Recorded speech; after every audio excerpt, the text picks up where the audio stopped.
So good morning, everyone, and welcome to our Perpetuity and Robert Half Collaboration Forum. This is week 4, and it's great to see you all here. My name's Paul Middleton. I'm a Managing Director in Perpetuity, and as usual, I'm joined here today by my colleagues from Perpetuity, as well as by my colleagues from our sister company, Robert Half. Our aim of this series, entitled Opportunity and Adversity, is to inspire us and to push ourselves further as we face up to the challenges of the period ahead. And those challenges have obviously just become a lot more acute than they were this time last week as we enter into Lockdown 2.0. Add to this the turmoil of the US election, the fragile UK economy, Brexit. There's plenty of uncertainty and potential adversity. But to try and cut through some of this, in this forum, we want to create a platform for a debate on those topics and issues that are most important to you. And as such, hopefully you can better navigate the challenges that lie ahead and seize opportunities with greater confidence. In our first week, we ran a poll where you told us that one of your top 2 challenges is managing staff morale and motivation. Now, last week, we had a great debate around leadership and motivation, looking at whether we should be leading by engaging our people more in the decision-making process, or instead, whether we simply need stronger, more decisive leadership. It was great to see all your feedback on that. And this week, we wanted to build on that and debate how we should be best managing, inspiring, and growing our people during and beyond this new lockdown. Now, before we do that, I want to remind you of the key ingredient that we need to make this morning a success and most useful for you. And that is simply your participation, because without this, there really is no debate. So as usual, I'm afraid I'm going to be consistently encouraging you to come off mute, stick your head above the parapet, be bold, raise your hand in Teams and say what you think, or at the very least, write it in the chat. So in summary, we really do want to hear your voice more. I'll be more than gently encouraging you from time to time just to temporarily put down that coffee. And if you are dialing in, you may need to press *6 to take yourself off mute.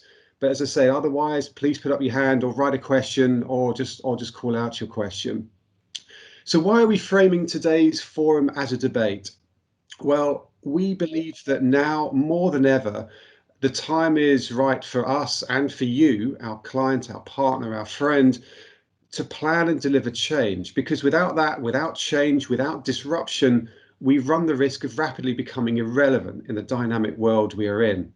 And we think that if you hear a number of perspectives that dig deeper into the topics that are important to you, it will help you make bolder and hopefully the right decisions. So the topic for our debate this week is people and how we can inspire, motivate, invest in and lead them, particularly during this lockdown period. People are at the heart of our businesses, are our biggest assets, the key to our success. And yet all too often we hear that our people are suffering with mental fatigue, work and non-related stress, that morale and motivation is low, and that maybe they're struggling to deal with the challenges of working from home. So as we enter lockdown, what lessons should we be taking from the last 9 months? And what can we do to help our people thrive at this time, not just survive? On the other side of the coin, many employers continue to make enormous allowances for their staff. Are we bending too much to meet the individual and collective needs of our people? Do we need less of them? And what does the future look like in terms of the talent we wish to attract? These are just some of the considerations we'll look at today.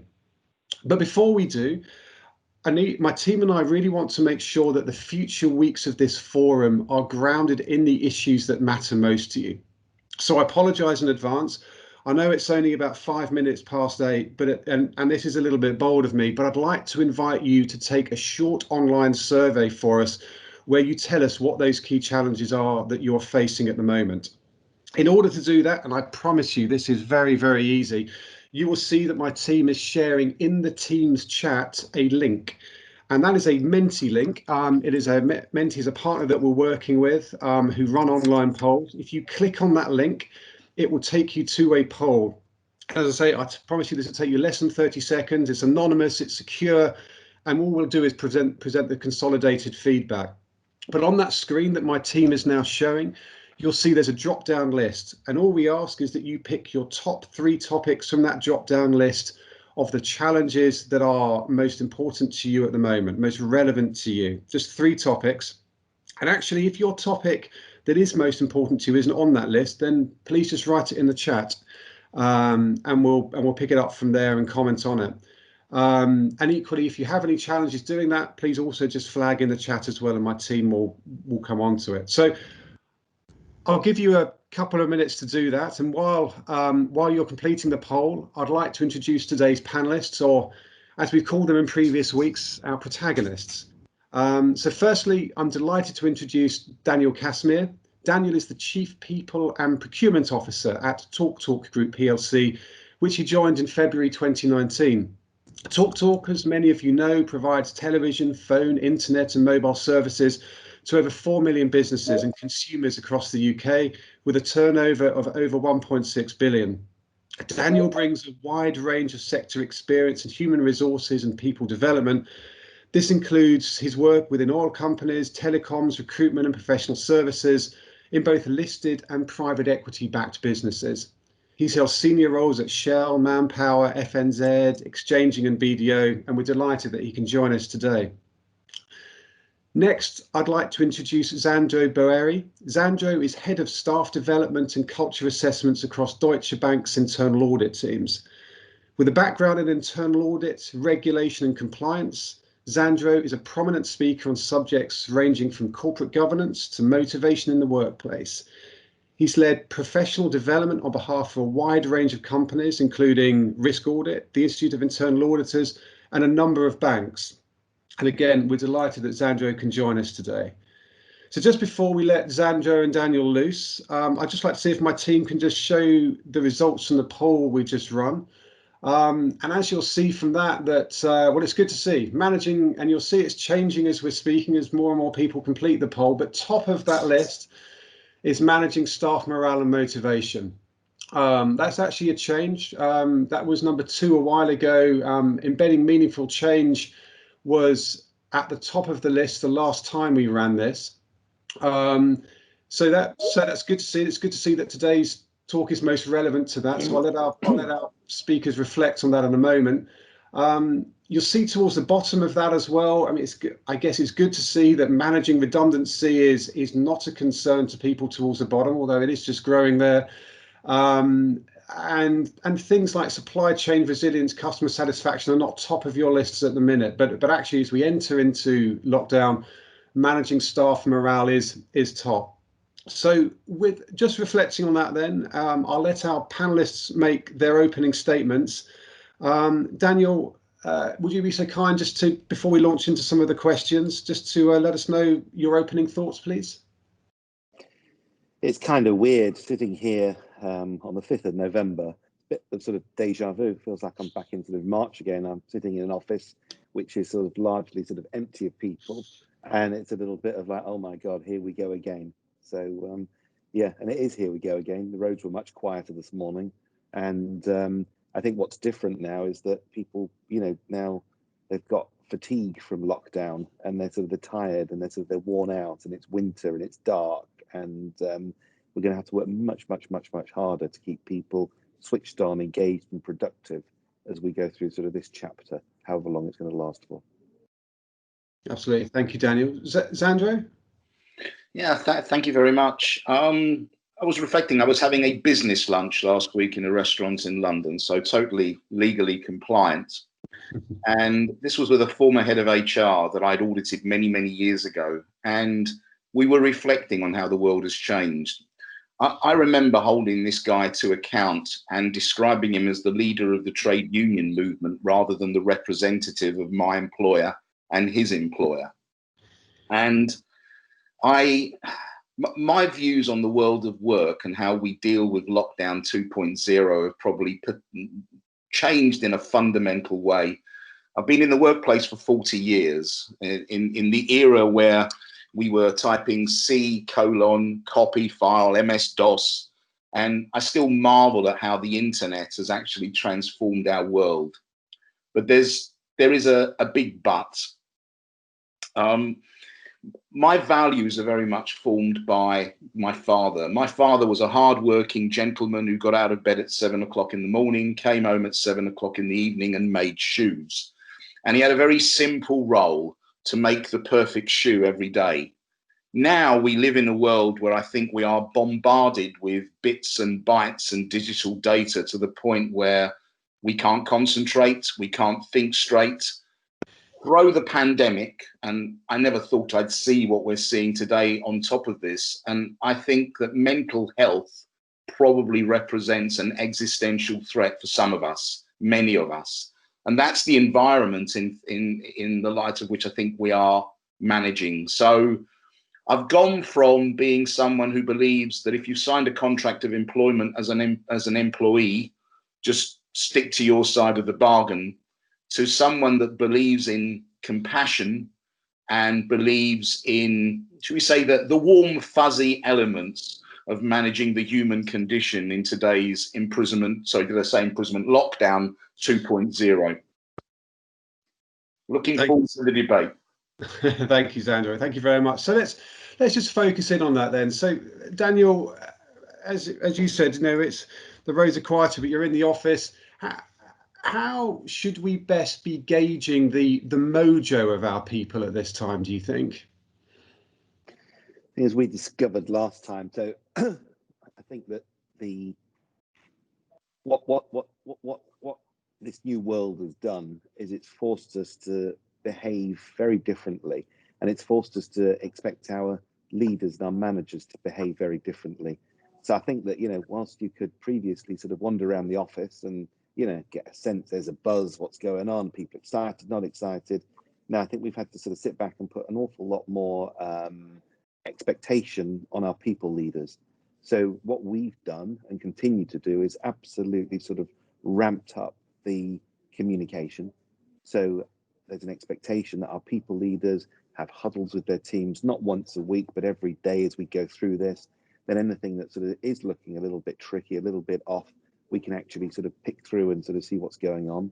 We blog regularly to the organization and let people respond and jump in and have discussions. And actually just yesterday, we sent out a sort of questionnaire just to people to say, right, okay, we're going into Lockdown 2.0. What do you need? How can we support you? These are some of the things we did last time. And then formally, once a month, we measure ENPS in the organization to see sort of how we're actually doing, how people are coping. And in our net promoter score, we've got a few questions now relating to the virus, relating to working from home, and that gives us a formal measure of how people are. And I think if we've seen anything going on at the moment, there's no question there is fatigue kicking in. In the first 6 months of this, people were certainly sort of environmental scores, engagement scores were going up. It was a novelty. People were quite excited.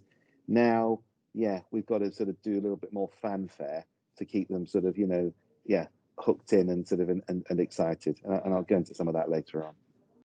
Thank you, Daniel. So, Xander, does that resonate with you? Is that the approach?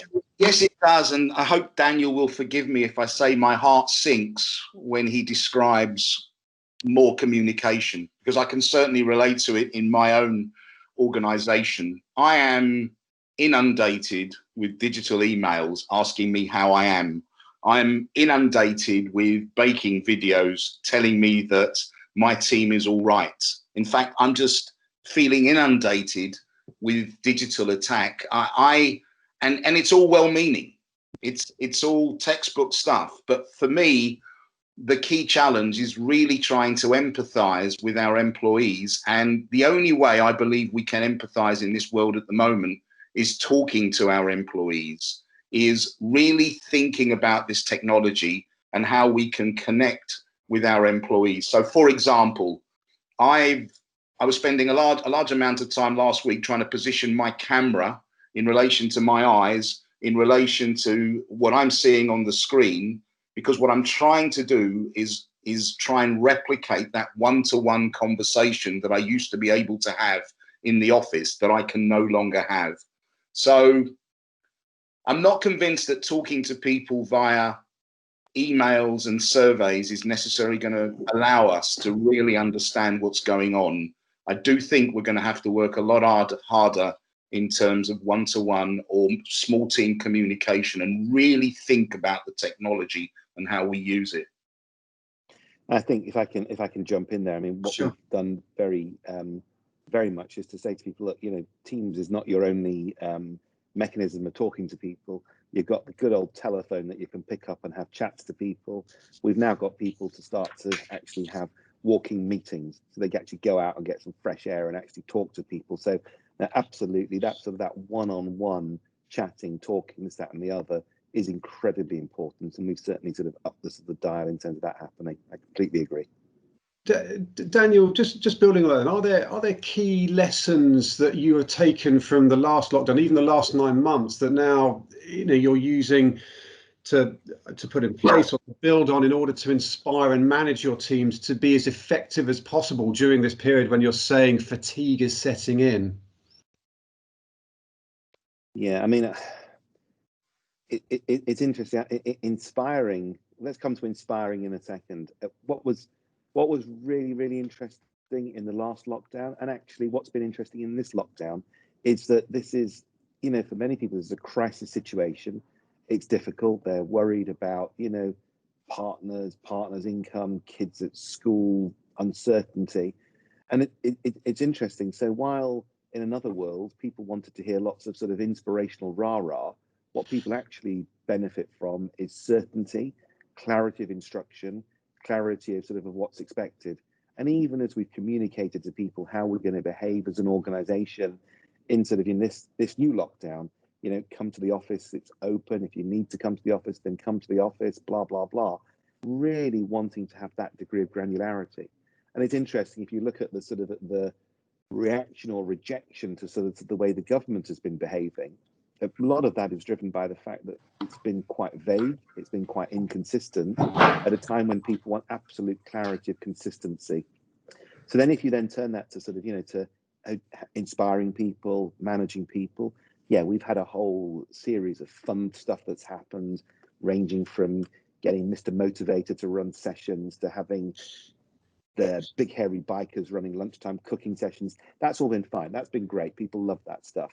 But actually from our line managers, it's that clarity. It's giving people real, okay, this is the expectation. This is what I want. I'm not against sort of crazy deadlines of 6 months' time. Actually, this week, let's do this. This month, let's do this. And giving people that constant reassurance that, they're making contribution, that they're there, that they're helping the sort of the enterprise. That's really, really, really important. So just giving people, yeah, that we can be effusive. But if I get effusive and I wave my hands around on here, it doesn't really help motivate and inspire people. The stuff that motivates people, our experience at the moment, is absolute clarity in terms of expectation. Sandro, do you agree with that? Absolute clarity on expectation? I think words matter. And one of the words Daniel used is the word instruction that I know has caused me some challenges in terms of my management style and its effectiveness. So I'm working in an environment where people are scared. They're scared of not meeting expectations. They're scared subconsciously of the consequences. Why? Because there's a lot of fear. You can't help but be scared every time you switch the news on. And I had a bit of a breakthrough moment last week with a number of people I were working with who are basically, I'd worked on a very instructions-led way, a very directive, fiery red way of managing people. And what I was finding is people were switching off. So somebody came to me last week and said, I can't meet that deadline. And I'd love to say that I was basically applying the latest chapter of the book I haven't written yet, but I wasn't. It just came out intuitively where I said, okay. And that provoked the most interesting conversation. What do you mean, okay? Well, I mean, okay, I recognize that you've tried your best and didn't get there. And that pregnant pause led to a most fascinating conversation where we had a conversation rather than around instruction, around purpose and what we're trying to achieve as a team together. And my reflection from that conversation was that perhaps this is about giving people a sense of very real control in their lives. One way of counterbalancing the fear is to try and give people, rather than what I call an instructions-led culture, a purpose-led culture where we're in this together and we're all trying to problem solve together, and you've got a degree of flexibility in your life. And I understand you're doing your best and I will try and support you, but let's see if we can work together and revise these deadlines in a way that gives you a degree of flexibility. So a big breakthrough moment for me. Okay. Xander, I think that's very useful, that purpose-led culture, and that can certainly resonate. You've both mentioned something though, and also just reflecting on what I see in the chat. We are in lockdown, but obviously that doesn't necessarily mean our offices are locked down. That is a choice that each company is making. What role does the office environment have in allowing your people to thrive? Daniel, you're in the office. Xander, I think you're at home. Many companies have shut their offices for this new lockdown, but will you still be encouraging people to come into the office? And what role does that play in allowing your teams to be thriving? Daniel? Yeah, so we're part of critical national infrastructure as a telco. So we've actually been allowed to keep our office open the whole way through. So that's been interesting. What have we found?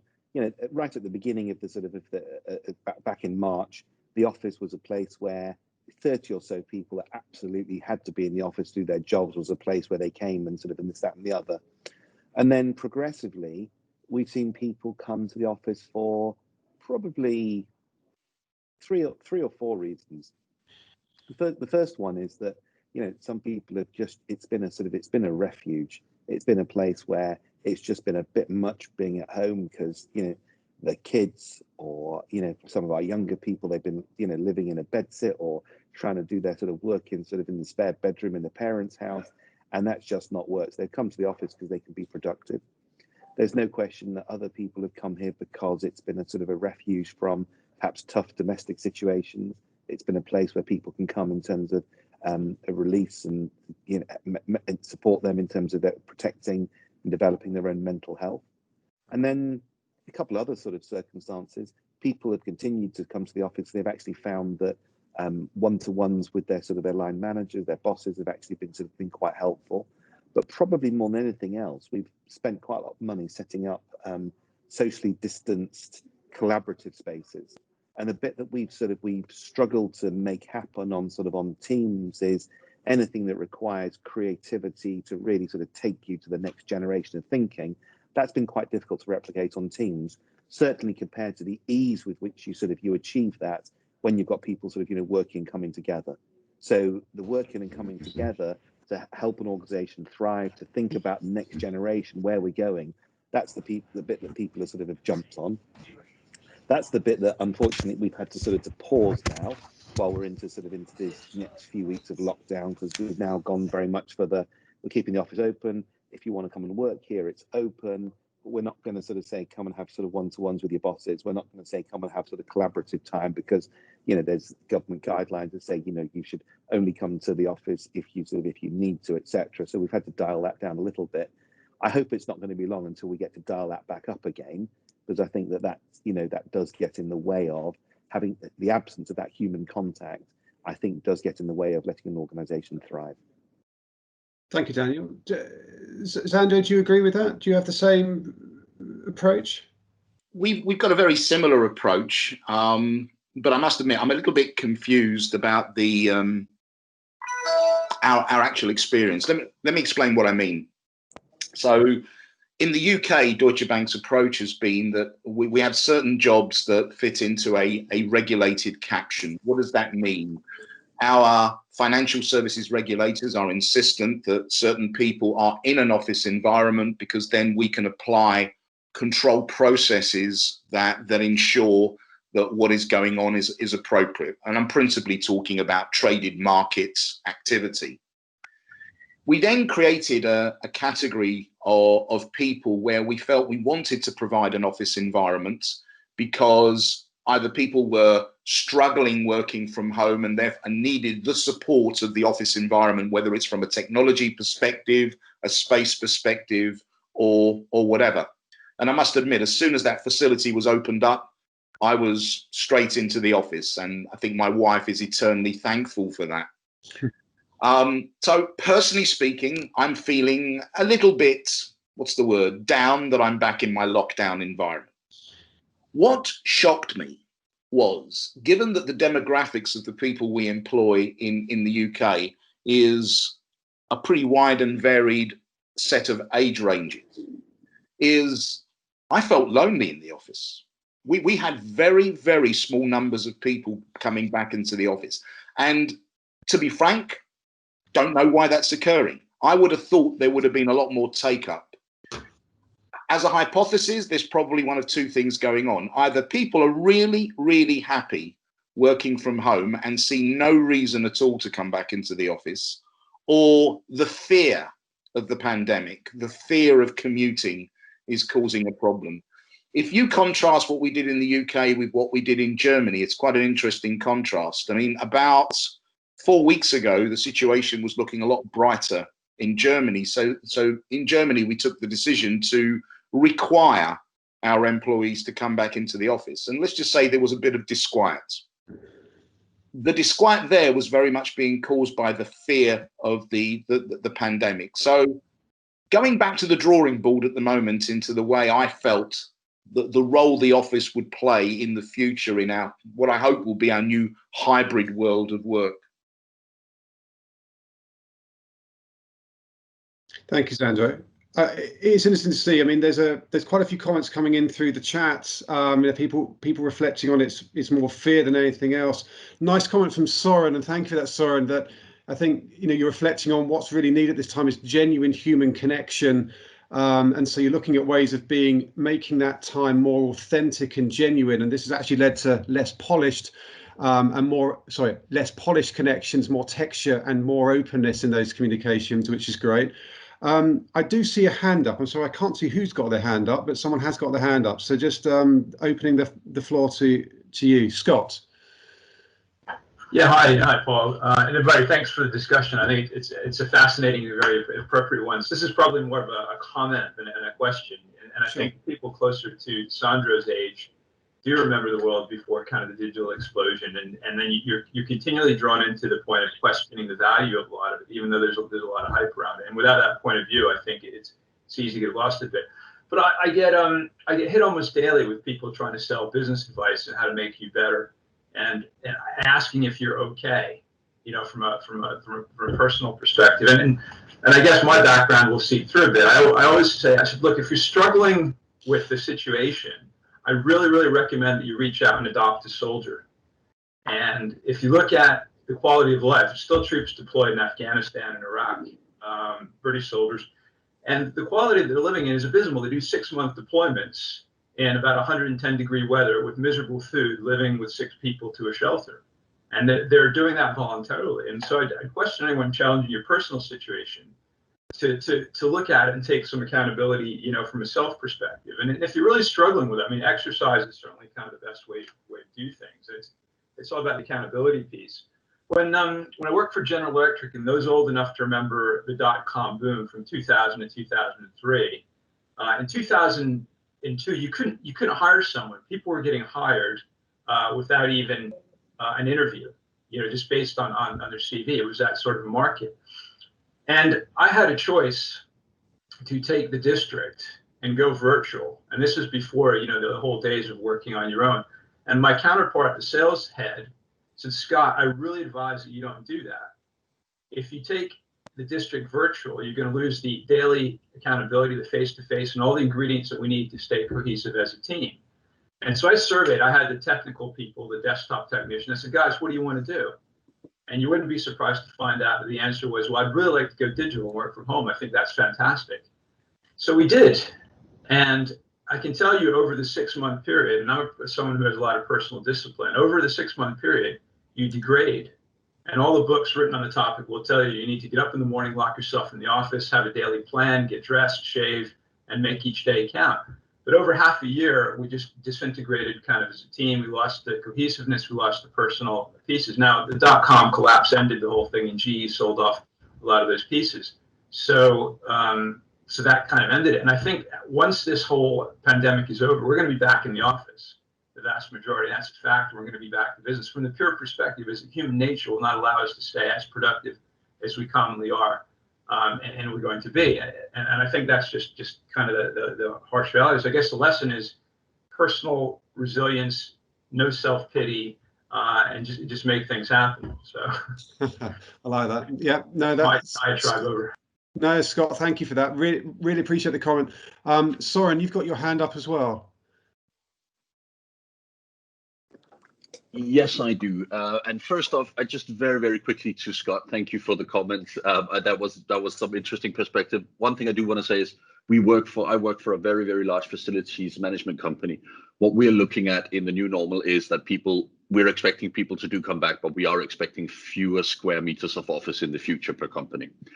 I have a question to Sandro and Daniel, which is, in the very beginning, you spoke about standing up the team daily in huddles. In my organization, I lead sort of both teams of directors, tower leads, all the way down to frontliners. Would you say that there is the same need to stand up people or get people together in huddles at all levels of leadership? Or would you say that it differs when people go higher up in sort of the degrees of ownership and autonomy in their organization? If I can go, it's interesting. I think the huddles did three things for us. They gave a sense of direction, purpose of what we were sort of trying to do. I think that continues to be important. They reinforced a sense of community, which was important, and I think is relevant across the organization. I think, though, they did a third thing, which I think is a critical need for everybody across the organization, is that it forced us as leaders to actually show more empathy, to show more interest in what was going on in people's personal lives. Just by the fact that you were sitting looking at backgrounds with kids running across the screen and cats jumping on desks and sort of this, that, and the other. And I think it let us jump into a degree of human interest, which we usually would bounce away from. And actually, we found that in the daily huddles, there was a lot more empathy coming through, a lot more discussion about personal circumstance, what was going on. And I think that helped tremendously in terms of just helping people get through it. And I think as we're into this stage, particularly in the winter, we don't know if this is going to be 4 weeks or 4 months. We're waiting to see. I think we probably imagine it's going to be a bit longer. But that ability to really show empathy for each other in terms of personal circumstances, in terms of the challenges of mental health, that's really important. And I think that for that, the daily briefings, the daily huddles, I think that's a little bit of a therapeutic outpouring for people. And I think that's beautiful. And I think that's been one of the very positive byproducts of this pandemic. Sandro, just very quick reflections from yourself, and then we'll move on. Yeah, of course. I mean, just two reflections. I mean, Soren, I actually believe that the huddle is an essential communication mechanism, irrespective of where you sit in the hierarchy in the organization. I remember a number of years ago when the chief executive officer of Lloyd's Banking Group made a very public statement about his own mental health. And to me, that indicated that you could be sitting at the top of the organization and be one heck of a very lonely person. And this environment doesn't help. So for me, I'm an advocate of the huddle at all levels. Just one other reflections to Scott's comments. I mean, Scott, I think I can relate where you're coming from, but it's all relative. To me, mental health is something that sets in when somebody's circumstances have changed. So just switching to the Afghanistan type environment, not that I've ever experienced it, and quite frankly, I'm not a volunteer. Somebody whose circumstances have marginally changed could be suffering from severe mental stress. So it's the change for me, which is something that we need to carefully reflect on as leaders. Yeah. Just a closing comment on that. Thank you very much. That is actually also a useful perspective. We have in my organization had 2 people where we've actually had to reach out and have them get help simply for depression reasons that have been compounded by what we're going through now. So that's certainly true. Thank you, Soren, and thank you both for raising such an important point around that. Sharon, you've got your hand up. I'll come to you quickly, please. I'm Sharon. Sorry, Sharon, you're on mute at the moment. Sorry. Yeah, I just wanted to comment on what Daniel said, really, around the positive, I think, of this situation is that we are seeing into people's lives more. Because we're on camera all the time, people are seeing where you're sitting, they're seeing, as you mentioned, the cats and the dogs and the children. And I think people have really enjoyed that. And we had a 360 just last week in our team. And my team's reflection for me was they liked the fact that they saw more of me and that they felt more connected to me because they were seeing into my life a bit more. So, and it's just really interesting. You never would have thought that, previously you would have thought, well, I keep my private life completely separate from my work life. But I think they have come closer together, and that's part of helping people to connect. No, thank you very much, Sharon. Some fantastic contributions there, and thank you. That's what this is all about. So thank you ever so much for that. I am going to move us on because there's a number of other topics that that people have asked us to cover here. One of those, and this can be a contentious topic, but it's around compensation and how the mood of UK PLC has shifted in terms of compensation, not just levels, but also types of compensation as well. To do that, I'd like to just bring back in my colleague Layla Tyndall, who's a managing director from Robert Half Executive Search, just to talk us through some statistics that we have from our analysis of our own, from our own salary survey, and just present some statistics there before we come to Xandro and Daniel for their comments on that. Layla? Hi, thanks, Paul. Good morning, everybody. Can we bring up, thanks, team. So every year, Robert Half International does a salary survey. This year, our salary survey was actually taken over the summer months between July and September across our international zone, which includes Europe and Asia Pac, but this is specific to the UK. So what I've done is picked out some key findings, and these are across all our lines of businesses, which are mostly professional hires across finance, technology, marketing, HR, and legal.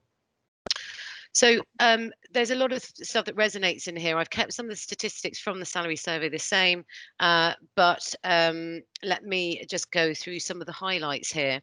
I'll go in order, but we can come back and feel free to ask any questions. So look, some of the key findings that we've been interested in. So 72% of organisations have hired remotely since the pandemic began.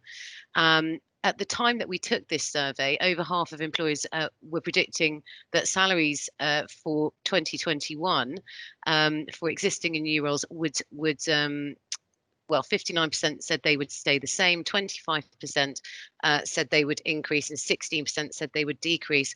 Now, just shifting on that, actually, as time's moved on, and I think we're finding this, in the world where things are changing week to week, there have been some slight changes to some of those trends, particularly around hiring. We've seen an increase this week in a poll that was done this week, where people said they would 62% of respondents said that they would be planning to hire next year, which is interesting. And we're starting to see some of the candidate constraints, particularly in in-demand areas like IT, software development roles, HR, and some financial control type roles that are very much in demand and starting to cause constraints in candidate availability, and therefore salaries in particular roles are actually increasing slightly. 90% of employees plan to maintain or expand the number of positions within their business. I think that's probably, we're probably seeing that's relatively unchanged. 33% of CFOs during the summer expected to return to normal operating levels by 2021. I think that's probably Similar, we've left it in because it's probably similar, but it's dependent very much on industry. So top industries that we're seeing movement in: manufacturing, investment management, retail, training development, healthcare, tech and digital, and logistics and supply chain. And that's the same globally across Robert Half as well. One of the most I think the most important areas we've talked about is around compensation and employee benefits for 2021, and I think this is a very interesting point to consider, and I think it's really resonating on the call today. 46% of employers have added new benefits as a result of the COVID-19 pandemic. What are those incentives that are in demand and that you should be, as an organisation, considering at the moment? Mental health resources, assistance at home and remotely. There is a huge increase in the types and the nature of mental health resources that organisations are providing. Wellness programs, online fitness, and other types of health support and health at home, chairs, office furniture, making sure people are well set up. I'm experiencing quite a lot of aches and pains in my shoulders this week. I've had 2 physio appointments. So addressing those types of things, allowances for work at home, office equipment, additional paid family leave, and outside office-based childcare assistance or programs. With that in mind, I'd like to ask Daniel and Sandro about compensation packages and frameworks at their organisations. Do you think we should be reviewing compensation frameworks, especially fixed versus variable pay considerations, and addressing regional weightings as a result of the pandemic and people working remotely? Can I come to Daniel first? Yeah, I mean, everything that you sort of talked about in terms of the labour market, squeezes around technology, absolutely sort of agree. Certainly seeing sort of, pressure points in terms of increasing salary amounts in terms of those levels. That's fine. To be honest with you, in terms of our compensation, right now we've left it alone with the sort of the typical sort of executive mix between stock, fixed and variable. We're having a think about what we might do sort of going forwards, but at the moment we've left it alone. Where we've made sort of quite a big investment this year is much more on the sort of the recognition side. So we've made a really big deal in terms of sort of smaller but but still meaningful recognition spot awards that we've sort of been just giving out around the organization just quickly, because we've just got to be sort of immediate where people are making great contributions, make contributions. So we've actually introduced something that we've called our Be Outstanding Awards, and once a month there's some very visible awards we're handing out around the organization, which are substantial enough for people to say, oh my god, that's fantastic. And then the piece that really makes a lot of, we've gone mad about the communication of it and saying, actually people are doing a brilliant job and we're recognizing it, we're calling out really quickly. And I think that, while we're in this world, we've probably got to do a little bit more around the visibility and being sort of quite public about great achievements. I think, we'll get more into comp and where that goes, and should we have more variable, fixed, etc., etc. At the moment, we've left that alone. Thanks, Daniel. Sandro, any comments on that? You have a majority of employees in London. You have a lot of employees in London. I think 2 comments really. First of all, certainly in terms of our first line of defence, rainmakers, I can't see any threat at all to the variable compensation structures that we have. Ultimately, we're going to continue to remunerate people based on what they bring in, providing they do it in a manner which is appropriate given our policies and procedures. So I don't see a threat there. I do see a lot more scrutiny in terms of how people are bringing money in, given that one of the things that's amazed me from my organization and my industry is we've continued to generate money with people fundamentally working from home and yet organizing the most wonderful IPOs and debt capital markets raising, and they've done it remotely. That's been amazing, but more scrutiny on the how, I suspect. The level of base compensation is what fascinates me, Layla. If we do change the structure of where people work, which I anticipate will be something that structurally happens, is it going to be commercially viable to continue to pay people on London weighted rates, for example, or Frankfurt or New York weighted rates? And I've got some doubts that will remain viable. So I think there's going to be an interplay in the market between two factors: the degree of value that you bring to the organisation, whether you're working in Southgate in North London or in my little village in the Apennine Mountains in Italy, versus where you work. And eventually there'll be a first mover in the market, I suspect, changes the structure of the market, if we change the structure of where and how people work, which I do anticipate will happen. Thanks, Sanjay. Thanks both. I agree with you on that point. We are seeing an uptick in demand for aptitude to be able to work remotely, and attitude, as well as technical skill sets. So I think that will come into play more, and I think organisations will pay for aptitude and attitude, which will start to level out salaries as people work remotely and companies choose to hire from further in exotic locations. But I think that certainly that conversation is coming and under review for next year. Thanks, and I'm going to hand back to you, Paul. Thank you, Layla. So maybe just building on that a little bit, Daniel, do you think, can you envisage that from as you oversee the people within TalkTalk, that you'll be looking to change employment contracts to better reflect the type of benefits your people now not just need, but also expect? Yeah, I mean, I think sitting here now, you know, we expect the sort of the new normal to be that, yeah, people come to the office and they'll be in the office, you know, maybe a couple of days a week and work from home the rest of the time, et cetera, that, you know, within that sort of model, they'll want to sort of have more flexibility, et cetera. And we're considering sort of how we employ people sort of on that basis. You know, like Sandra said as well, actually, it is also affording us the opportunity to really sort of, you know, just think about where's the work done, who's going to do the work for us, so we can be a little bit more, you know, test ourselves a little bit more in terms of sort of the stuff that we outsource, the stuff that's core. You know, we made a big noise of sort of moving people to the northwest of England. Actually, you know, maybe we just got to pause and say, hang on a second, whoa, you know, do we really need to do that? Can we just, you know, sort of, you know, go get sort of, you know, some programmers in Istanbul to do the stuff for us, and, you know, and this, that, and the other. So I think what we're afforded is the opportunity to look very, very, very differently at how and where the work is done. And inevitably, that's going to sort of, you know, reshape and cause us to recraft how we sort of, you know, we engage and how and who we employ on what basis. So I think it's quite a time of sort of potentially sort of, you know, quite big change. So thank you, Sanjay. Do you anticipate that change as well? I think without a doubt, the market is going to look at the structure of contracts of employment.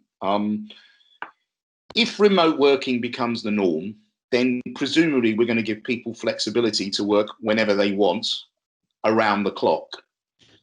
What I'm seeing in my organisation are teams collaborating together on the same project, with members of the team sitting in Pune in India and members of the team sitting in Jacksonville in Florida or Berlin. The challenge is, if you look at the contracts of employment, let me give you one example. I've got a member of staff that sits in Berlin. It is illegal for me under German law to ask this guy to work outside the hours of to work beyond 10 p.m. Into the small hours of the morning. And yet I've got members of the team who are wide awake sitting in Jacksonville. I think the fiduciary dimension is going to have to be properly reflected in contracts of employment, not only from a legal or regulatory compliance perspective, but also from a perspective of how do we protect employees and reflect that we really care in what we commit to in the contract of employment, which is a long-winded way of saying, yes, I do believe there will be a change. Okay, all right, no, thank you for that. So let me try this and just ask a question maybe a little closer to the bone. And but do you think, Daniel, starting with yourself, do you now just see a risk that employers are maybe bending too much towards the will and desire of their employees? Is the balance shifting too much, or is it just a natural evolution of reflecting where we are? Oh, Oh, right. Well, let's let's go for it. I mean, I think that when this all sort of kicked off, we were like like most organisations, like, oh my God, we're in panic mode. Let's we're in survival mode here. So we sort of ship technology to people's houses and furniture to people's houses, and we go for it, and the usual sort of rules and approaches in terms of productivity and driving performance just change because our management structures were going in one direction, and we're sitting in an organization a different direction. So that's caused some problems, and I think to be honest, during the initial stages of lockdown, it was quite easy to to drive a degree of productivity because everything was shut and there wasn't very much going on. But as stuff started to to ease, and shops started to open, and restaurants started to open, and this, that, and the other, there's no question that there was more distractions from people, and I think if people work from home on a couple of days a week basis, it's fine. Productivity probably not impacted. I think when it happens, it just gets a bit boring, doesn't it? And I think that can I put hand on heart that people working the same number of hours a day and this, that, and the other? No, probably not. Particularly lower levels of the organisation. I think that just had to find a way of recontracting, and that's why the daily huddles were so important, because you just we're dealing with human beings here, and distraction, and just got to be real about it. Thank you, Daniel. Sandro, your perspective on this? I just see the pandemic as having forced us to really reflect on the balance of what I call stakeholder power between the employer and the employee. And from a commercial perspective, I think it's causing us to reflect a lot more deeply on how we get the best out of people. So I don't believe I believe we need to bend over backwards even more to understand the human condition. Yep. But let me be clear, there will always be employees who are dealing in bad faith with their organization. And I don't think the pandemic changes anything. We need to have mechanisms and metrics in place to differentiate between the people that are dealing in bad faith versus the people that are dealing in good faith. Where I think we need to bend over backwards even more is to recognize that people that are dealing in good faith will occasionally need a bit of support and a bit of understanding. And that's where we need to invest more in our mechanisms. Very good answer. Thank you ever so much, both, for that. I appreciate that's a difficult question. Let me move on to something more practical then. So how should we be planning to recruit and onboard the best talent during these times? We can't meet the people face to face. Should we be doing more due diligence? Should we be doing other things? How do we make sure that we're able to hire the best people into our organizations? Daniel? Yeah, we've been trying to we continue to recruit people. We've put a little bit more robustness into the recruitment process, getting candidates to meet a couple more people in as we go, not to make it overly bureaucratic, but just trying to recognize that a variety of perspectives would be helpful, and then trying to be a little bit more thorough in the in the referencing side of things. When it's come to the onboarding, we're quite fastidious in terms of having good onboarding with face to face, and we went into this virtual world, and we actually decided that no, that wasn't actually working particularly well. So we actually put face to face, socially distanced orientations that brought people together, because we were finding that people were joining without meeting people, without physically seeing the office. Yep. It just wasn't working for them, and so we addressed it and actually did something about it. I think that's really important. Sandro, quick perspectives from you on that? I think from a recruitment perspective and due diligence perspective, I think we're certainly trying to think about how is the technology experience from the perspective of the candidate, so that we're very mindful of that experience. Trying to give people the opportunity to meet more members of the team in a virtual setting, but really working harder with a degree of empathy. To me, the critical success point in in the chain is the onboarding process.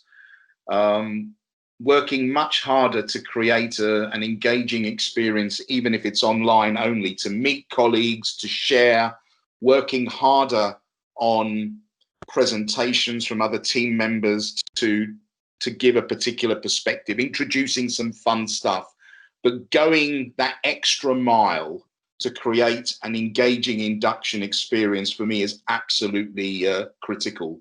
I do agree with Daniel. The absence of face-to-face is a major hurdle. So wherever the possibility exists to get people together in a socially distant fashion, absolutely taking advantage of that possibility.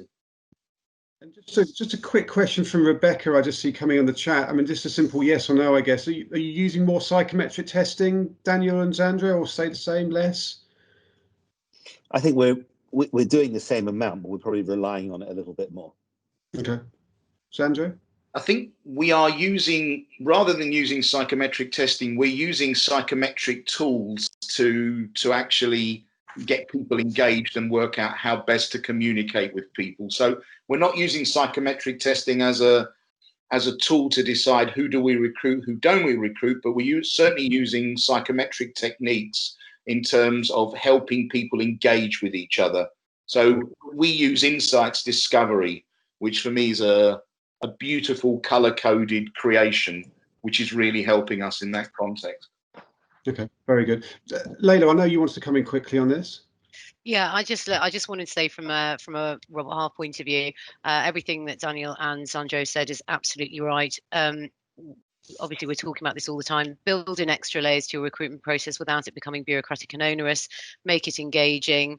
Extra due diligence is required. So as Daniel said, extra references. The psychometrics, you can make it engaging. There are organizations now that look at personality traits rather than pure psychometric. So it's immersive gaming. If you haven't looked into it already, it's a great thing to look at. Arctic Shores is one of the businesses that are doing it very well. And you can start to assess different types of things. With all that data and information, you can then build up and also build into strengths and weaknesses into your onboarding process, as both have alluded to. Having a really structured onboarding process that is longer than normal is important. If you can get into the office for a one-to-one social distancing meeting, absolutely do it. And the other thing I would just say is onboarding as well. We're seeing great successes at all levels, and this includes search and executive level as well, and non-executive level, is to have a go-to buddy or mentor that is on that onboarding journey with you as the go-to person all the time.